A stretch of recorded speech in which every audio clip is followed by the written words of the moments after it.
갈라디아서 5장 1절 한 절이니까 다 같이 한 목소리로 읽도록 하겠습니다. 읽겠습니다. 그러므로 그리스도께서 자유로 우리를 자유롭게 하셨으니 그 자유 안에서 굳게 서고 다시는 속박의 멍에를 매지 말라. 아멘. 자, 오늘도 자유를 주신 하나님께 감사하라. 두 번째 시간으로 여러분에게 말씀을 드릴게요. 제가 지금부터 2주 전 여러분에게 하나님께서 우리에게 자유를 주신다. 그 말씀 드렸어요. 그리고 또 예수님도 우리에게 자유를 주신다. 그렇게 말씀을 드렸고요. 거기에 덧붙여서 여러분에게 말씀드린다면 성령님도 우리에게 자유를 주십니다. 어떻게 알 수 있느냐? 고린도후서 3장 17절에 이제 주께서는 그 영이시니 주의 영이 계신 곳 거기에는 자유함이 있느니라. 그렇게 말하고 있기 때문이죠. 그래서 성령님을 모신 사람은 죄로부터 자유롭게 됐고 이제 죄의 종이 아닙니다. 의의 종입니다. 그리고 율법으로부터도 자유롭게 되었습니다. 우리가 율법을 지켜야만 하는 의무 이것도 없는 거고요. 우리가 율법을 어겼다고 해서 정죄를 받고 죽음에 처해지고 이런 것도 아니에요. 왜 그렇죠? 예수님께서 우리를 대신해서 율법의 정죄를 당하시고 율법에 의해서 우리가 죄인이 되잖아요. 그 모든 죄에 대한 값을 예수님이 지불하시고 심판을 받으셨기 때문에 그분이 나를 대신해서 죽었다고 믿으면 내가 율법의 정죄를 받을 필요가 없고 사망을 당할 필요도 없는 거죠. 그래서 저는 자유로운 거죠. 또 성령님만 자유를 주시는 것이 아니라 하나님의 말씀도 우리에게 자유를 주십니다. 그래서 시편 119편 45절에 이렇게 써 있어요. 또 내가 자유롭게 걸어가리니 이는 내가 주의 훈계들을 구하기 때문이니이다. 자, 이 말은 주의 훈계를 구하면서 걷는 사람들은 자유롭게 살아간다는 걸 보여주고 있어요.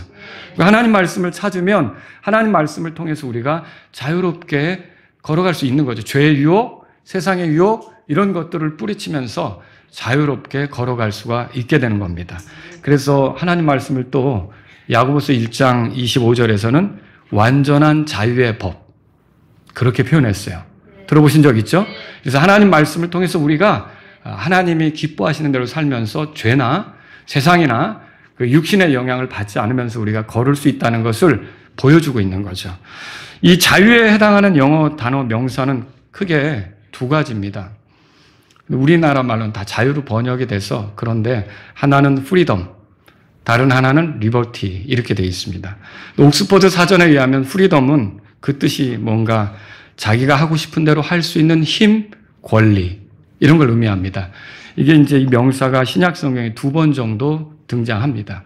그리고 리버티는 뭐냐면요. 해방된 것, 풀려난 것, 억압된 것에서부터 놓인 것, 제약이 없는 상태가 되는 것을 이제 리버티 그렇게 표현하죠. 이건 신구약에서 한 27번 정도 발견됩니다. 그러니까 신체가 구속되지 않을 때 우리는 자유롭다. 그렇게 말할 수 있고요. 또 의지나 생각이 통제받지 않을 때 우리가 자유롭다. 이렇게 표현할 수가 있는 거죠. 갈라디아서 5장 1절을 보시면 여기 킹제임스 성경을 볼 때 여기에 자유는 영어로 뭐라고 되어 있냐면 그 명사가 리버티로 되어 있어요. 그러면 속박으로부터 벗어난 상태를 얘기하는 거죠. 출애굽기 21장 2절에 보면요. 이스라엘 백성의 지켜가야 될 것, 이걸 하나님이 말씀하셨는데, 히브리인이 히브리인을 종으로 삼으면 7년을 기준으로 해서 6년은 이렇게 섬기지만 7년이 되면, 7년째가 되면 어떻게 합니까? 자유로이 가게 한다 그랬죠. 그때 자유로이라는 말이 해방시킨다. 더 이상 제약받지 않게 한다. 속박 속에 있지 않게 한다. 그런 의미예요. 그게 리버티가 가진 의미라고 여러분이 생각하시면 되죠. 그래서 이 단어가 신약 성경에서 주로 쓰일 때는 영적으로 도덕적으로 우리가 자유롭게 되는 것. 그래서 죄나 율법이나 이런 것들로부터 짓눌리지 않고 제한받지 않고 하나님을 자유롭게 섬길 수 있는 것을 우리가 여기 갈라디아서 5장 1절에 나오는 그 리버티로 이렇게 표현한다고 볼 수 있어요. 여기 또 5장 1절에 보면요. free라고 하는 동사도 나옵니다. 근데 이게 우리가 이 자유로, 이 free라고 하는 것은 어떤 동사냐면요. 이거는 이제 로마서에 보면, 해방시키다. 그렇게 번역된 데도 있고요. 근본역 성경에 보니까 자유롭게 하다. 이렇게 번역되기도 했어요. 그래서 갈라디아서 5장 1절을 그것에 비추어서 우리가 다시 한번 이렇게 이해하기 좋게 말씀을 드린다면 이런 거예요. 그리스도께서 우리를 자유롭게 하셨다. 해방시키셨다. 그런 의미예요. 그러면 우리가 그 해방된 위치에서 다시 뭔가의 속박에 매이려고 그 속으로 들어가려고 하면 안 된다. 그러니까 이 해방된 위치, 이 자유롭게 된 위치를 만끽하고 누려라. 이렇게 얘기하는 거죠. 그래서 여러분과 제가 오늘 살펴보려고 하는 게 뭐냐면, 그러면 하나님이 이렇게, 예수님이 이렇게, 성령님이 이렇게, 말씀이 이렇게 우리에게 자유를 주시는데, 이렇게 자유를 주시는 하나님께 우리가 감사하는 것은 어떻게 표현이 될 수 있을까? 여러분이 하나님께 정말 감사하면서 살기를 원한다면 하나님이 우리에게 자유를 주신 것도 감사할 수 있어야 되거든요. 이걸 어떻게 표현할까? 이제 말씀을 통해서 한번 살펴보자는 거죠. 오늘은 한 7가지 정도 여러분에게 소개하려고 하는데 여러분이 다 기억 못하실 수도 있어요. 그러나 성경을 여러분이 읽어가면서 그때 이런 식으로 말씀을 들었지라고 떠오른다면 여러분이 그때 다시 한번 그걸 삶 속에 적용하며 갈 수가 있다는 거죠. 첫 번째는 뭐냐면요. 여러분과 제가 자유를 얻었고 그리고 더 이상 속박에 있지 않고 해방된 삶을 살고 있다면 저와 여러분들이 중요하게 생각해야 될 게 뭐냐면 주의 말씀을 존중해야 합니다. 첫 번째가 그거예요. 하나님께서 주신 자유를 존중하는 모습, 그것을 감사하는 모습이 뭐냐면 주의 말씀을 존중하는 것이다라는 거죠. 에덴 동산에서 아담과 이브에게 자유가 있었습니까? 자유가 있었죠. 그들은 원하는 대로 과일 나무에서 나는 과일들을 얼마든지 먹을 수가 있었죠. 그런데 하나님께서 그들에게 제한을 두셨습니다. 하나님이 말씀하셨죠? 선악 지식의 나무 거기서 나오는 것은 먹지 말라 했어요. 그러면 자유가 있어도 그건 지켜야 합니까? 당연히 지켜야 되죠. 그 왜 지켜야 되죠? 하나님 말씀이니까. 그런데 마귀는 어떤 수작을 부렸어요? 그 말씀을 어기도록 꼬였지 않습니까? 그 어겨서 그 유혹에 넘어가도록 그렇게 하지 않았습니까? 저와 여러분들이 하나님의 그 자유를 존중한다면 그 속에서 또 뭘 생각해야 되느냐면 하나님께서 주신 말씀 있죠. 이거를 역시 존중하면서 그 자유를 사용하려고 해야 된다는 거죠. 그러니까 말씀의 틀을 벗어나면서 나에게 자유가 있으니까 나는 하고 싶은 대로 할 수 있다. 됩니까? 안 되는 거죠. 여러분이 오늘도 예배당에 오시면서 자동차를 가지고 오셨을 거예요. 자, 운전을 하고 옵니다. 나에겐 자유가 있어. 운전하고 옵니다. 네, 교차로. 사거리에 신호등이 빨간불이에요. 나에는 자유가 있어! 라고 계속 악셀레다를 밟으면 어떻게 되겠습니까? 나는 지금 이 순간 늦었어! 가고 싶어! 라고 빨간불인데도 악셀레다를 밟으면 어떻게 되겠죠? 여러분? 예, 여러분도 위험해지고 다른 사람도 위험해질 수 있어요. 그러니까 어때요? 자유라고 하는 건 법이라고 하는 질서, 테두리 안에서 지켜줘야 되는 거예요. 마찬가지로 하나님이 우리에게 자유를 주셨을 때도 우리가 나는 자유로워하고 내가 하고 싶은 대로 할 수 있어 라고 뿌리로만 생각할 게 아니라 우리가 뭘 여기서 생각해야 되느냐면 하나님 말씀에 벗어나지 않는가, 하나님 말씀 안에 있는가, 그 하나님 말씀의 틀 안에서 자유를 지키려고 해야 되는 거죠. 하나님 말씀에서 자유를 사용하려고 해야 되는 거죠. 그게 하나님께서 우리에게 주신 자유를 감사하면서 존중하는 모습이다라고 하는 거죠. 오늘날 어때요? 성적 자기결정권, 이거 들어보셨어요? 성적 자기결정권. 그걸 존중하는 시대가 됐어요. 그러니까 성이라고 하는 거는 개인의 자유로운 의사를 존중한다. 그래서 그 사람들이 원했다. 그럼 뭐 그걸 법으로 처벌하냐. 이렇게 해서 지금 우리나라에는 간통법도 폐지가 됐어요. 그것 때문에 간통법도 폐지가 된 거예요. 그 자기들이 원해서 하는데 뭐. 그런데 여러분, 성경에는 어떻게 말하냐. 히브리서 13장 4절에 결혼은 모든 것 중에서 존귀한 것이며 잠자리는 더럽히지 말라. 여러분 읽어보셨죠? 이게 하나님의 뜻이에요. 그러면 이 말씀을 가만히 묵상하면 결혼 상대하고 잠자리 상대는 같아요? 달라요? 같아야죠.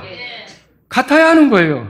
이게 내가 자유가 있는데 뭐 어때? 결혼은 이 사람하고 하고 잠자리는 저 여자랑 하지 뭐. 이거는 하나님이 기뻐하시는 겁니까?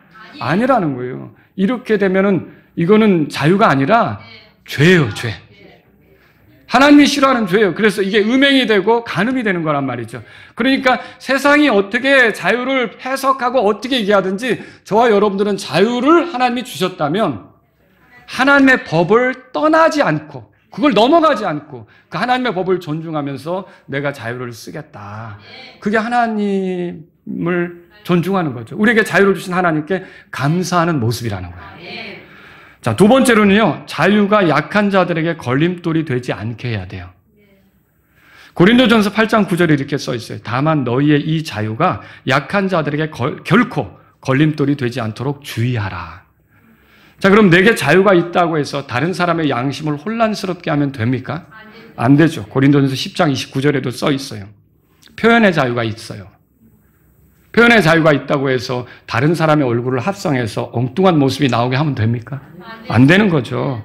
표현의 자유가 있다고 해서 내가 거짓말을 하면서 이건 뭐 내가 표현의 자유가 있으니까 내가 하는 거야 라고 하면 됩니까? 안 되는 거죠. 다른 이들을 조롱하는 어떤 그 표현이나 이런 것들을 마음껏 하면서 나에겐 표현의 자유가 있어 이렇게 하면 됩니까? 안 된다는 거죠. 여러분, 우리가 성경에서 발견하는 건 하나님 우리를 자유롭게 하셨을 때 그 자유로 다른 사람 앞에 걸림돌을 두는 일을 해서는 안 된다는 거죠. 내가 자유가 있다고 해서 그러니까 내 멋대로 하면 되는 겁니까? 아니라는 걸 우리가 알 필요가 있다는 거죠. 세 번째로는요, 자유는 우리가 때로는 그 자유를 스스로 제한할 수도 있다는 걸 알아야 돼요. 그러니까 내게 자유가 있다고 해서 내가 하고 싶은 대로 다 하는 게 아니라 어느 때는 그것을 말하자면 내가 사용하지 않는 쪽을 택할 수도 있다는 거죠. 어떤 때 그렇습니까? 특히 선교사들 보세요. 그 사람들은요, 자기들이 하고 싶은 것을 절제하는 거예요. 낯선 환경으로 가는 거죠. 먹고 싶은 거 못 먹는 환경에도 들어가요. 제가 한번 우리 조 레몬 선교사님이 그 알래스카의 선교사님을, 목사님이죠. 그분을 우리 교회 모시고 온 적이 있어서 같이 교제하게 됐는데 그분이 파푸아뉴기니아에서 15년을 선교했어요. 그리고 지금은 이제 담임 목회를 하는 거죠. 근데 이분이 파푸아뉴기니아에 들어가서 사람들이 위험하다고 그런데도 그 오지에 들어가서 선교를 하는데 정말 뭐 이렇게 마음껏 뭐 먹을 거 이런 것도 다 구할 수도 없고 그런데 그렇게 오래 진행하면서 어느 때 자신이 이런 과자도 없고 뭐 애들도 있고 그런데 그런 생각이 난 거예요. 그런데 하필이면 그 오지 속에서 어느 마켓에 들어갔는데 거기에 자기가 먹고 싶은 과자가 있는 거예요. 이게 여기까지 오다니. 그러고서 거기서 뭘 깨달은 하나님이 날 위로하시는구나. 더 열심히 하라는 뜻으로. 그래서 거기서 돌아오지 않고 더 열심히 했다고 하더라고요. 이게 내가 여기 와서 이것저것 못하고 이러는데 그런데 저 미국에서는 그런 과자도 먹고 그랬는데 그런데 거기 들어가니까 그 과자가 있으니까 눈이 퍽 떠지면서 하나님이 나 열심히 하라고 여기 이렇게 하셨구나. 여러분, 제가 이 말씀을 드리는 것은 선교사님들이나 이런 분들은 자기가 하고 싶은 일들이 있어도 때로는 그거를 내려놓는다는 거죠. 포기한다는 거죠. 여러분 어때요? 왜 이렇습니까? 바울이 이렇게 썼어요. 들어보세요. 이는 비록 내가 모든 사람으로부터 자유롭지만 여전히 내가 스스로 모든 사람에게 종이 된 것은 내가 더 많은 사람을 얻으려 하기 때문이라. 자유가 있지만 이게 고린도전서 9장 19절에 나오거든요. 자유가 있는데도 그 자유를 쓰지 않는 이유는 더 많은 사람을 얻기 위해서. 이게 바울의 모습이었어요. 나는 이렇게 할 수도 있고 저렇게 할 수 있지만 내가 참는 거예요. 내가 안 하는 거예요. 왜 이렇게 하는 거예요? 그러니까 어떤 사람을 얻는다는 표현이 뭐예요? 그 사람을 더 그리스도께로 인도하고자 그렇게 한다는 뜻이죠. 그래서 저와 여러분들이 스스로 자유를 제한할 수도 있구나. 내가 하고 싶은 대로 다 하는 게 아니라 누군가를 주님께로 가까이 가게 하도록 하기 위해서, 누군가를 주님께로 이끌도록 하기 위해서, 그럴 때 내가 필요하다면 내가 하고 싶은 일을 잠시 내려놓을 수도 있구나. 내가 자유를 무조건 쓰는 건 아니구나. 이걸 배울 필요가 있는 거죠. 여러분, 그렇게 해서 그 자유를 내려놓으니까 섬기는 일이 가능한 거예요. 그렇지 않습니까? 종으로서 사는 것이 가능한 거고, 이런 것들을 우리가 발견하는 거죠. 네 번째는요, 자유를 육신을 위한 기회로 사용하지는 않아야 되는 거예요. 갈라디아서 있으면 5장 보세요. 거기 13절. 갈라디아서 5장 13절 다 같이 읽습니다. 이는 형제들아, 너희가 부르심을 받아 자유에 이르렀기 때문이니 오직 자유를 육신을 위한 기회로 쓰지 말고 다만 사랑으로 서로를 섬기라 그랬어요. 자유를 육신을 위한 기회로 쓰지 말라 그랬어요. 이 자유가 있다고 해서 자꾸 죄 짓는 쪽으로, 하나님이 싫어하는 쪽으로 여러분이 그 자유를 쓰면 안 된다는 것을 성경이 말하고 있는 거죠. 자유가 우리를 어떤 속박으로부터 벗어나게 한 건데 다시 엉뚱한 거, 죄악된 거, 하나님이 기뻐하지 않는 것은 내가 매인다? 이거는 자유를 주신 하나님께 감사하는 모습이 아니라는 거예요. 여러분, 오늘날 대한민국 사회의 문제는 뭘까요? 외부적으로 자유는 있어요. 일본으로부터 벗어났잖아요. 우리가 그 일본의 속박으로부터 벗어났죠? 자유로워요, 우리가. 근데 외부적으로는 자유로운데 문제는 이 내적으로 이 자유를 가지고 하나님이 기뻐하지 않는 일들에 골몰하고 빠지고 거기서 놀아나는 거죠. 여러분, 이거 하나님이 기뻐하십니까? 하나님 기뻐하지 않는 거죠. 이거는 자유를 주신 하나님에 대한 모독이라는 거예요.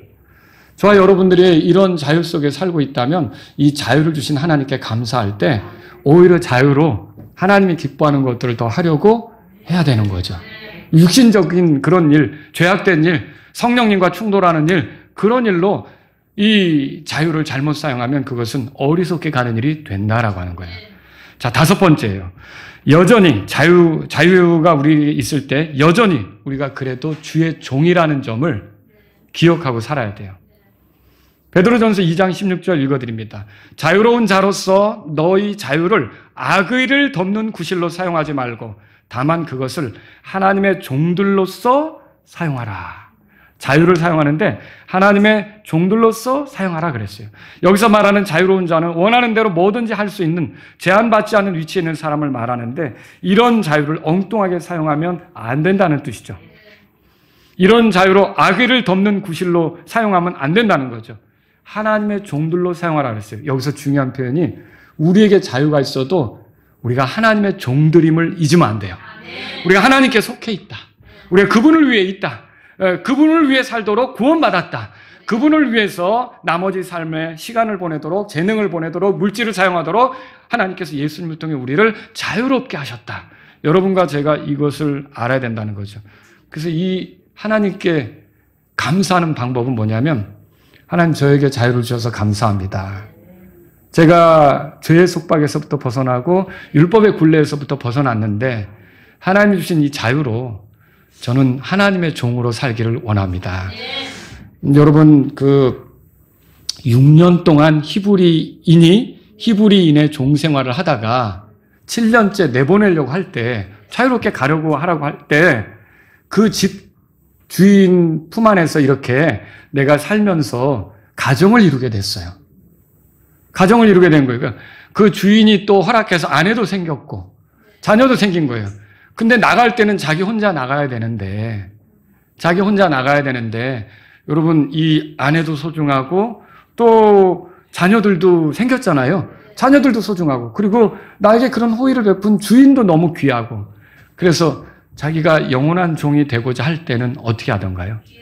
귀에다 구멍을 뚫어서 히브리인이 영원한 종이 됐죠. 여러분, 예수님이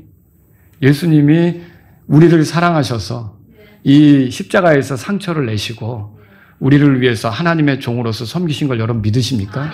그럼 우리가 구원받았다면 우리가 자유가 있다고 할 때 이제 우리도 하나님의 사랑을 알잖아요. 하나님의 은혜를 알잖아요.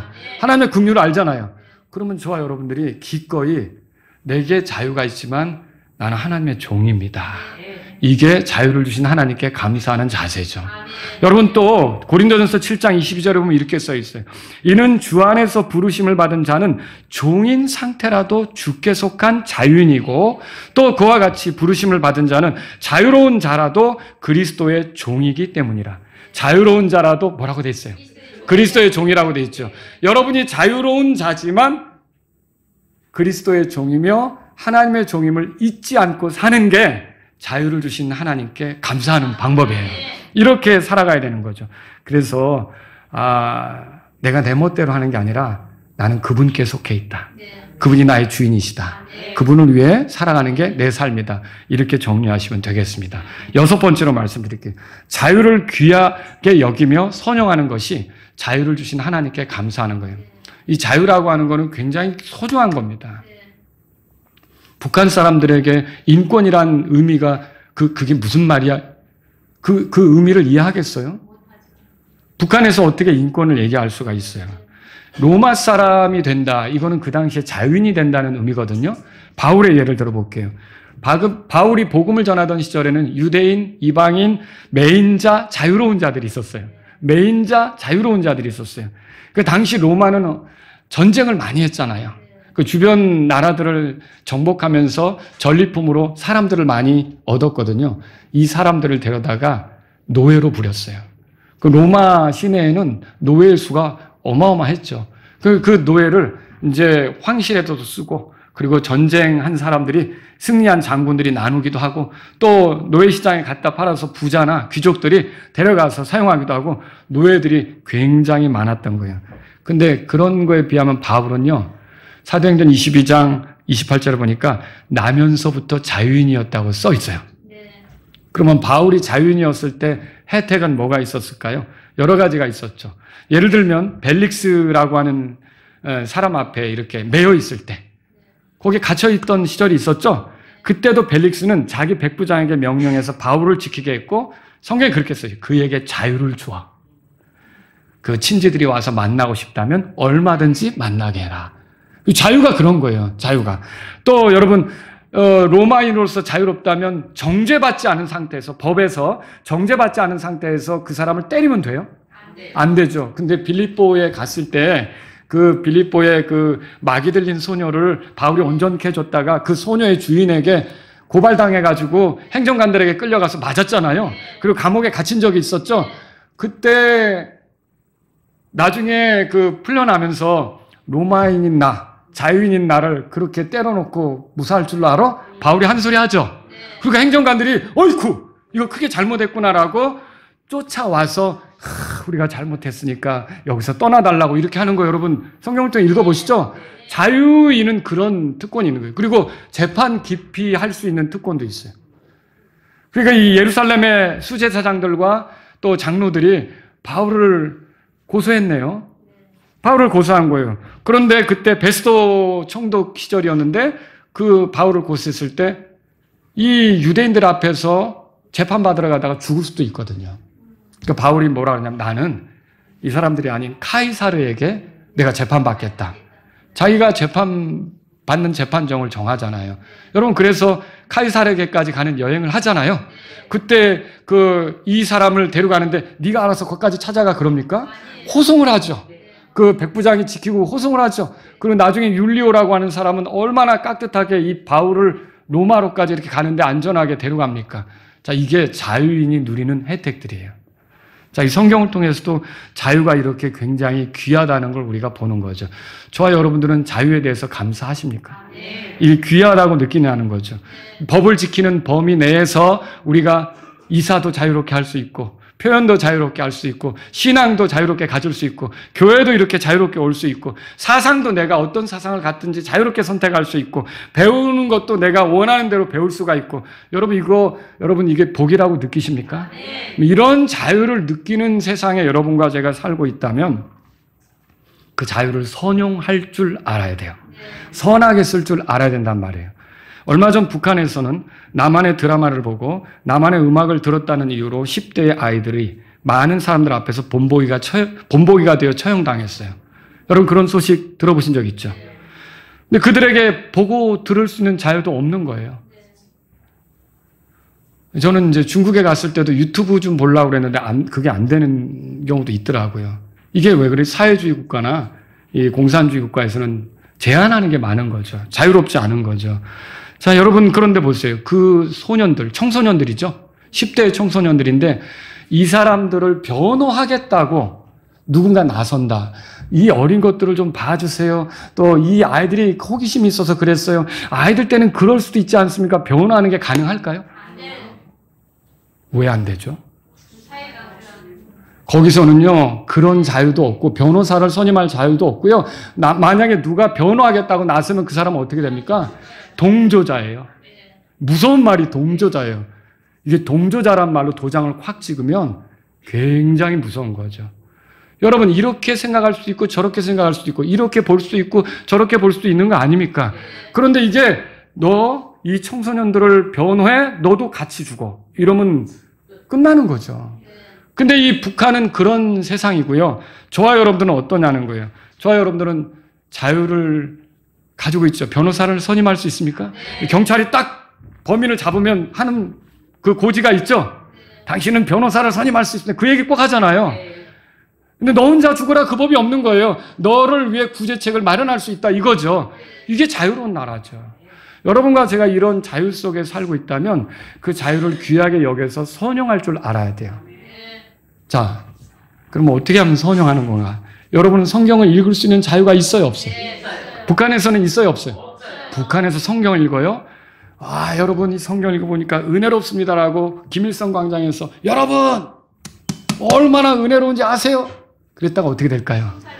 예, 그 다음부터 구경할 수 없는 사람이 돼요. 그 사람을 찾을 수 없게 되죠. 근데 여러분과 저는 성경책을 읽을 수 있어요? 자유 있어요? 자유를 선용한다면 어떻게 하는 거예요? 이거를 장식품으로 여러분이 놔두시면 안 돼요. 이거 읽을 수 있을 때 부지런히 읽으세요. 여기에 먼지 끼게 하지 마세요. 줄거가면서 읽으세요. 지금도 기억납니다. 우리 서촌하신 고 이상재 집사님 성경책을 보면요. 줄이 얼마나 보신 적 있으세요, 여러분? 읽고 또 읽고 또 읽고 얼마나 이게 닳도록 읽죠. 나중에 성경책이 막 너덜거리고. 여러분과 제가요. 이 성경을 하나님께서 읽을 수 있는 자유를 주셨다면 이거 읽으셔야 돼요. 이거 안 읽는 건요. 자유를 선용할 줄 모르는 거예요. 여러분 주일날 교회 갈 수 있는 자유 있습니까? 북한에서 교회 갈 수 있어요? 북한에서 예배 드리는데 참여할 수 있냐고요? 못하죠. 그러면 저와 여러분들은 그 자유를 선용한다는 게 뭐예요? 예배 드리는 자리에 적극적으로 나가서 하나님을 찬양하시기 바랍니다. 하나님께서 뭐라고 말씀하시는지 들으려고 하시기 바랍니다. 그리고 지체들과 같이 어울려 경배하는 것을 이 자유를 주신 하나님께 감사하면서 나가시기 바랍니다. 여러분 코로나 시절 겪으셨잖아요. 코로나 때 어때요? 집에서 예배 드리니까 처음에는 그래도 갖추어서 있는다고 11시가 예배 시간이 좀 차려입고 나와. 그랬는데 한 주, 두 주, 세 주, 하의가 좀 바뀌고 이러더니 제 소파에 앉는데 파자마 바람으로 앉기 시작하면서 들어봐. 여러분 이게 우리가 점점 느슨해지지 않습니까? 그리고 뭔가 화면으로 대하는 거하고 현장에 와서 지체들하고 같이 예배드리는 게 여러분 그게 같아요? 확실히 다르죠? 여러분과 제게 이렇게 자유롭게 하나님을 찬양할 수 있는 위치, 경배할 수 있는 위치, 하나님 말씀을 들을 수 있는 위치에 두셨다면 그 자유를 선용하세요. 그 자유를 버리고서 엉뚱한 데 가 있지 말고 하나님을 높이고 찬양하는 그런 자리 있으시란 말이죠. 여러분 우리가 북한에서 선교사들이 들어가 전도하는 거 상상할 수 있습니까? 상상할 수 없죠. 여기서는요. 갈수록 까다로워지긴 해요. 인천에서 제가 20년 전에 전도할 때랑 지금 많이 바뀌기도 했어요. 오래전만 해도 한 20년 전만 해도 터미널 안에 들어가서 전도할 수 있었어요. 거기 앉아서 여행자들이 버스를 기다릴 때 옆으로 찾아가 앉아서 제가 어떻게 하면 구원받는지 소개해 드릴 수 있다고 한번 성경 좀 이렇게 살펴서 말씀드리고자 하는데 들어보시지 않겠냐고. 그럼 앉아서 듣는 사람도 있었다고요. 근데 어느 순간부터 터미널 안에서 못하게 하는 거예요. 그럼 이제 승강장 있잖아요. 그 밭에서 이렇게 바깥에서 버스 막 대는 데 있잖아요. 거기도 의자가 있잖아요. 그리고 거기서 전도지 돌리면서 거기 앉아서 이렇게 기다리는 사람에게 제가 잠깐 예수님을 전하러 왔다고. 그럼 거기서도 했었어요. 근데 어느 땐가는 거기도 못하게 해요. 점점 못하게 해요. 그리고 공원도 요즘 점점 제한하는 데가 많아졌고요. 여러분 갈수록 이렇게 되는 거예요. 지하철 안에서도 우리가 계단에 내려가서 사람들 들어오고 나갈 때 했었잖아요. 지금은 어때요? 조금만 전도 돌리면 금방 올라와서 나가서 하시라고. 이게 떨어지면 받아가지고 여기 버리면 지저분해진다고. 여러분 점점 더 이게 힘들어지고 있어요. 그래도 어쨌든 전도할 수 있나요? 네. 할 수 있죠. 그러면 여러분이 이런 자유가 있을 때 부지런히 전도하시란 말이죠. 이 자유를 잃어버리면 여러분 우리가 어떻게 복음을 전할 수 있는 기회를 갖겠어요. 자유를 주신 하나님께 감사한다는 건요. 자유를 선용하는 거예요. 그 자유를 써서 복음을 전하는 거죠. 7번째 마지막으로 하나 더 말씀드리면요. 자유를 잃지 않으려고 해야 돼요. 이게 하나님께서 주신 자유를 감사하는 모습이에요. 자유를 잃은 적이 있죠. 에덴 동산에서. 아담과 이브가 어때요? 분명히 자유가 있었으나 마귀의 속임수에 넘어가서 자유를 잃게 됐고 죄의 종이 됐죠. 그리고 사탄의 지배하에 들어가게 됐죠. 그리고 이 세상 삶에 얽매이게 된 거죠. 약 80년 가까이 남한과 북한은 다른 환경 속에서 시간을 보냈어요. 남한에는 자유가 있었고 북한에는 통제가 있고요. 남한에는 신앙의 자유가 있는 거죠. 북한에는 사상적 통제가 있는 거죠. 문제는 근데 아까도 말씀드렸지만 이 남한은 이 외적으로는 자유가 있는데 내적으로 죄에 매인 사람들이 너무 많다는 거죠. 뭐 어디나 그렇겠지만 그렇지 않습니까? 세상 욕심에 매이고요. 그리고 죄에 매이고요. 그리고 사탄이 깔아놓은 그 행로를 따라 걸으면서 자유롭지 않은 그런 사람들이 많다는 거죠. 여러분, 갈라디아서 5장 1절 이렇게 써 있어요. 우리 한 번 더 읽어보겠습니다. 갈라디아서 5장 1절.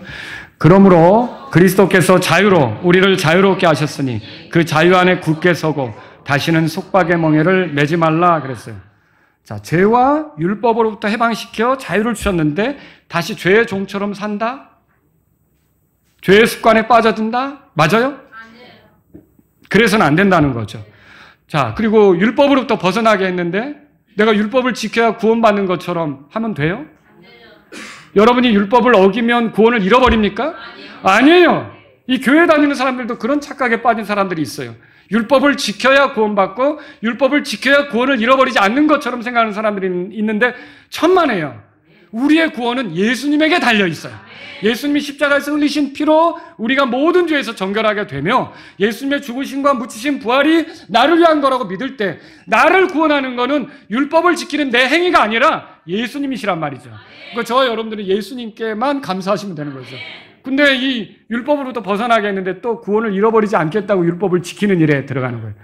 여러분, 그거는 하나님께서 기뻐하는 거룩한 삶이 그런 모습이기 때문에 우리가 그 율법을 묵상하고 읽어보고 그렇게 하면서 부모를 공경하라, 거짓말하지 말라, 살인하지 말라 이런 말씀들을 우리가 귀하게 여기는 거지 이걸 지켜야 내 의가 세워지고 구원받는 겁니까? 아니라는 거예요.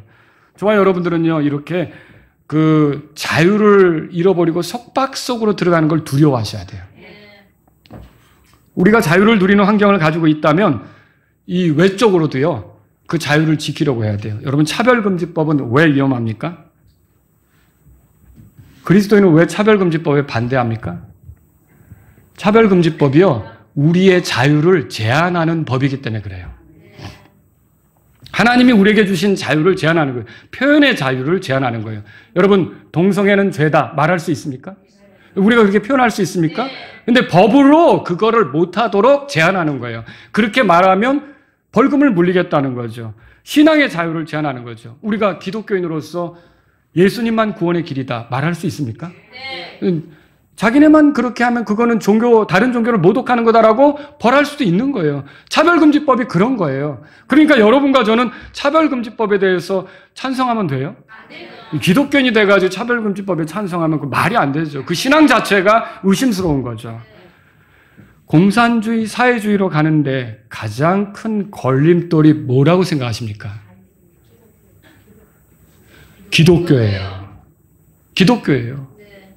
기독교가 가장 큰 걸림돌이에요. 기독교인들만 목소리를 내지 않는다, 기독교인들만 쥐죽은 듯이 산다 그러면 공산주의, 사회주의 이론을 펼칠 수가 있는 거예요. 그런데 어느 사회든지 보면 기독교인들은 누군가 이렇게 강압적으로 통제하려고 할 때, 제한하려고 할 때 이건 아니다라고 하거든요. 왜요? 성경에서 하나님이 우리에게 자유를 주셨다, 예수님이 우리에게 자유를 주셨다, 성령님이 우리에게 자유를 주셨다, 말씀이 우리를 자유롭게 한다. 근데 왜 제한하려고 하느냐, 왜 통제하려고 하느냐, 이거 들고 일어나거든요.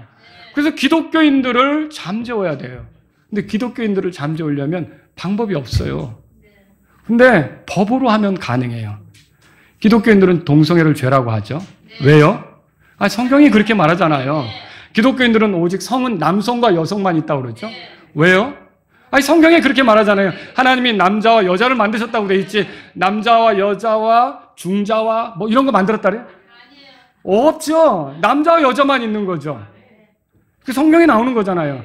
또 여러분, 가정은 뭐예요? 남자와 여자의 결합이죠.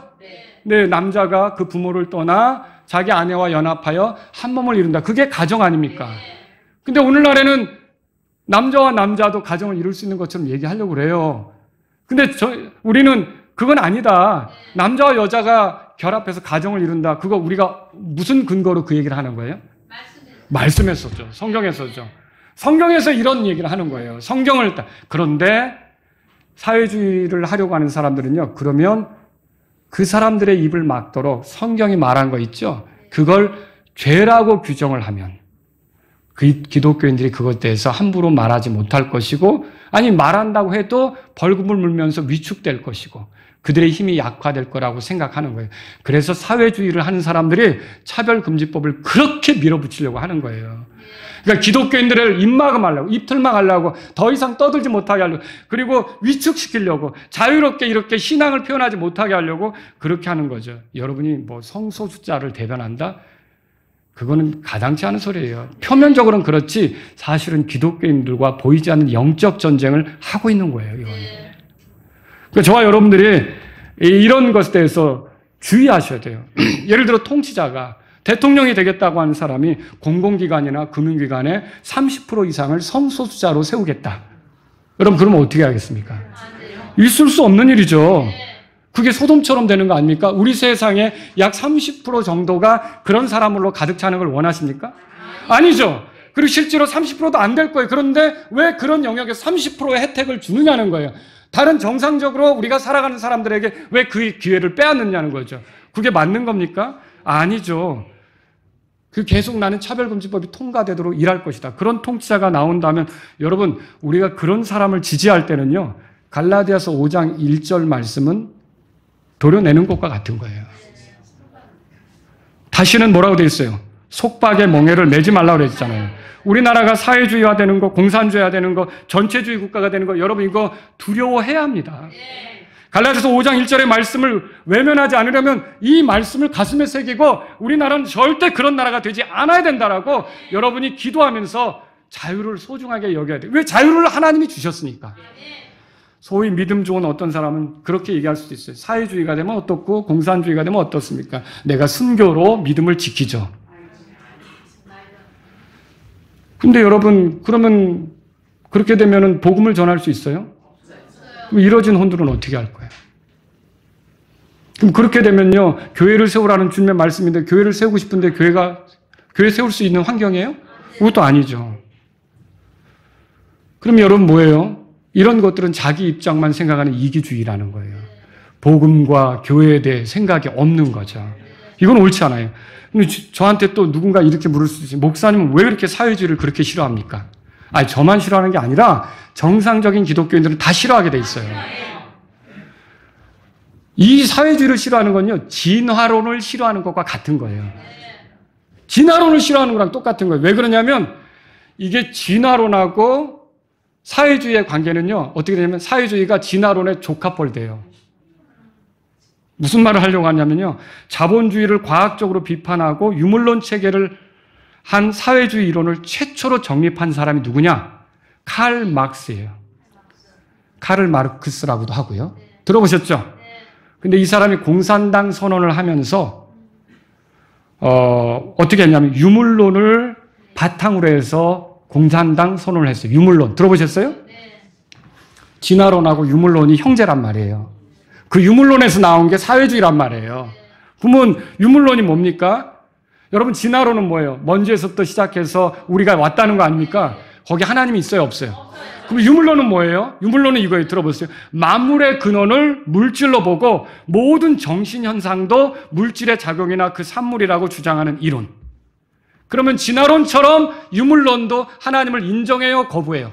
거부하는 거죠. 하나님을 배제하면서 물질적인 존재로만 사람을 다루는 거예요. 그럼 거기에 인권이 있겠어요? 하나의 그 어떤 부품으로 생각하겠죠. 그러니까 통제하는 거예요. 만약에 이거를 하나님이 지으셨다고 생각하면, 하나님이 여기다 자유를 주셨다고 생각하면 통제 못하는 거예요. 근데 이거를 그 하나의 그 물질로만 보면 통제하려고 하는 거예요. 그러니까 이게 문제라는 거죠. 그래서 이게 어떻게 되는 거예요? 진화론하고 유물론이 형제인데 그 유물론에서 나온 게 사회주의란 말이에요. 사람을 통제하려고 하는 거죠. 왜 하나님께서 사람에게 자유를 주셨을까요? 통제 속에 있으면요, 하나님을 찾기가 어려워요. 북한을 보면 알잖아요. 근데 이 자유를 주셔서 자유롭게 하나님을 더듬어 찾아오기를 바라는 거예요. 복음 전하는 자들이 자유롭게 움직여서 그게 기회가 오도록 바라시는 거예요. 그래서 자유를 줬는데 이 자유를 제한한다, 통제한다, 사회의 그 가치 이념을 위해서 개인의 자유를 통제한다, 이거는 말도 안 되는 거죠. 그래서 저와 여러분이 진정 자유를 주신 하나님께 감사한다면 내적으로는 죄의 종로로 타시면 안 되고요. 외적으로는 우리에게 주신 자유를 잃어버리지 않도록, 다시 속박으로 들어가는 일이 없도록 여러분이 그런 걸 두려워하면서 그 자유를 지켜가려고 하셔야 된다는 거죠. 여러분 차별금지법 뭐 많이 들었으니까 알 거예요. 평등법이라고 또 있죠. 이름을 바꿔서 말하는 거예요. 그러니까 모든 종교가 다 평등하고 모든 성이 다 평등하고 뭐 성소수자도 다 평등하고 이렇게 해서 평등법으로 가는 거죠. 영국은 평등법이 통과된 후 기독교가 박살났습니다. 영국은 평등법이 통과되고 나서 기독교가 죽었다니까요. 이 우리가 알고 있는 킹제임스 성경이 영국에서 왔잖아요. 지금부터 100년 전만 해도 스펄전도 있었고요. 로이드 존스도 있었고요. 장장하게 하나님 말씀을 전하는 그런 사람들이 있었지만 지금은 죽었어요. 평등법이 통과되고 죽었어요. 기독교가 죽었어요. 대한민국도 마찬가지가 될 거예요. 만약 평등법이 통과되면. 생활동반자법 들어보셨어요? 또 말을 바꿔요. 생활동반자법. 그걸 통과시키려고 그래요. 뭐예요? 남자와 남자가 생활동반자가 되는 거예요. 부부라고 말을 못하니까 생활동반자. 그거 인정해주자. 여러분 이게 됩니까? 그리고요, 남자도 가정을 이루는 게 가능하다. 그래서 건강한 가정기본법 개정안. 지금까지는 그 가정기본법이 뭐냐면요, 남자와 여자가 가정을 이룬다는 게 우리 법이에요. 근데 이걸 개정하자는 거예요. 남자끼리 이렇게 해서 남자끼리 해서 가정을 이룰 수가 있게 하자. 여자도 여자끼리 가정을 이룰 수 있게 하자. 말이 됩니까? 근데 기독교인들은 그건 아니다. 설령 그렇게 사는 사람들이 있어도 그거 회개해야 될 일이지, 그걸 법적으로 괜찮다고 이렇게 장려해서 가는 거는 우리가 하나님 앞에 소돔이 되는 길이다. 우리가 어리석게 되는 길, 하나님의 진노를 당할 길이다. 이렇게 생각해서 막는 거 아닙니까? 만약 기독교인들이 그런 것들을 아무렇지도 않게 받아들인다. 그럼 갈라디아서 5장 1절. 자유 안에 굳게 서고, 굳게 서라 그랬죠. 그 흔들리지 말아야죠. 그리고 속박의 멍에를 매지 말라 그랬는데 다시 속박 속으로 들어가겠다고 하는 것과 같은 거죠. 앞으로 모든 그리스도인은 영광스러운 자유에 이르게 될 거예요. 여러분 기대하십니까? 로마서 8장 21절에 이는 피조물 자신도 썩어짐의 속박에서 해방되어 하나님의 자녀들의 영광스러운 자유에 이를 것이기 때문이라. 이 자유가 우리에게 있어요. 지금 우리에게 자유가 있지만 여러분과 저는 육신의 영향을 받을 때도 있어요. 세상의 유혹을 받을 때도 있어요. 죄의 습관에 이게 빠져들어가는 그런 그 속임수에 넘어가려고 할 때도 있다고요. 근데 그런 것들이 다 사라져버리는 완전한 영광스러운 자유가 있다는 걸 믿으십니까? 예수님께서 오시면 그 자유가 우리 것이 이루어지죠. 근데 그때까지 우리가 이 세상에 살면서 환경적으로 자유를 주시고 영적으로 우리 안에서 내적으로 자유를 주셨다면 우리는 이 자유를 존중하고 하나님께 감사하는 생활을 해야 돼요. 하나님께 감사하는 생활은 뭡니까? 주의 말씀을 존중하는 거죠. 자유가 약한 자들에게 걸림돌이 되지 않도록 하는 거죠. 필요하다면 스스로 자유를 제한할 수 있다고 생각해서 하나님의 종으로서 사는 거죠. 또 자유를 육신을 위한 기회로 삼지 않는 거죠. 자유의 가치를 존중하고 그것을 잃어버리지 않으려고 하는 거예요. 만일 자유의 가치를 가볍게 여기고 다시 속박을 원한다면 자유를 잃게 될 거예요. 자유를 가볍게 여기면 자유는 누리지 못해요. 자유를 지키지 않으려고 하면 자유는 잃어버려요. 자, 이스라엘이 이집트에 있을 때 얼마나 속박 속에 있었습니까? 하나님께서 그들을 불쌍히 여기셨죠? 그들에게 자유를 주셨죠? 그들을 끌어내셨잖아요. 그리고 그들을 끌어내셔서 광야 여정을 거쳐 가나안 땅에 들어가게 하셨죠. 그리고 주변 민족들을 내쫓고 또 뭐 물 기르는 사람, 나무 패는 사람들로 삼고 이렇게 해서 그들에게 자유를 주셨죠. 그럼 거기서 하나님 말씀을 존중해야 되죠. 자기들이 하나님의 종이라는 걸 알고 살아야 되죠. 그리고 그 자유를 가지고 소중하게 생각하면 하나님께 감사하는 생활을 해야 되죠. 그런데 이들이 거기서 우상 숭배하고 육신적으로 기울어지고 자기 멋대로 가고 자기들이 하나님의 종인 걸 잊어버리고 우상을 섬기고 이렇게 하다 보니까 나중에 하나님께서 어떻게 하시느냐? 이스라엘과 유다가 포로가 되게 하세요. 성경을 통해 읽어보시죠. 포로가 된다는 건 뭐예요? 자유를 잃어버린다는 거예요. 그들이 하나님께 경배할 수 있습니까? 하나님께 절기를 지킬 수 있습니까? 포로가 되는 거예요. 그러면 이건 우리에게도 마찬가지예요. 하나님 우리에게 외적으로 자유를 주셨고 내적으로 자유를 주셨지만 이 자유를 가볍게 여기고 하나님께 감사하지 않는다, 이걸 존중하지 않는다, 이걸 지키려 하지 않는다, 우리가 다시 속박 속으로 가려고 한다. 그러면 여러분과 저는요, 포로가 된 이스라엘처럼 그런 운명에 처해질 수도 있다는 거예요. 더 찬송을 자유롭게 할 수 없는 날, 더 성경을 자유롭게 읽을 수 없는 날, 복음 전하러 가기가 어려운 날, 교회로 모이기가 어려운 날. 여러분, 그렇게 되지 않으려면 어떻게 하겠습니까? 갈라디아서 5장 1절대로요. 다시 한번 읽어보고 끝낼게요. 이걸 꼭 기억하세요. 다 같이 읽습니다. 그러므로 그리스도께서 우리를 자유롭게 하셨으니 그 자유 안에서 굳게 서고 다시는 속박의 멍에를 매지 말라. 그래서 어떤 사람이 나타나 우리의 삶에서 자유를 제거하려고 한다. 자유를 빼앗으려고 한다. 법에서 자유를 지우려고 한다. 절대로 그런 사람을 동조하면 안 됩니다. 하나님이 주신 자유를 여러분이 지켜가시기 바랍니다. 다 같이 일어서시겠습니다. 오늘 이 말씀을 들으신 여러분 가운데 하나님 저에게 자유를 주셔서 감사합니다. 내 나머지 삶은 이 자유를 존중하며 하나님께 감사하는 생활이 되기를 원합니다. 이런 분이 있다면 이 시간 주님 앞에 나아가십시오. 내가 주의 말씀을 존중하면서 자유를 주신 하나님께 감사하기를 원합니다. 내 자유가 약한 자들에게, 믿음이 약한 자들에게 걸림돌이 되지 않도록 도와주십시오. 믿음이 약한 자들에게. 필요하다면 내가 스스로 자유를 제한하면서 하나님의 종으로서, 그리스도의 종으로서 살기를 원합니다.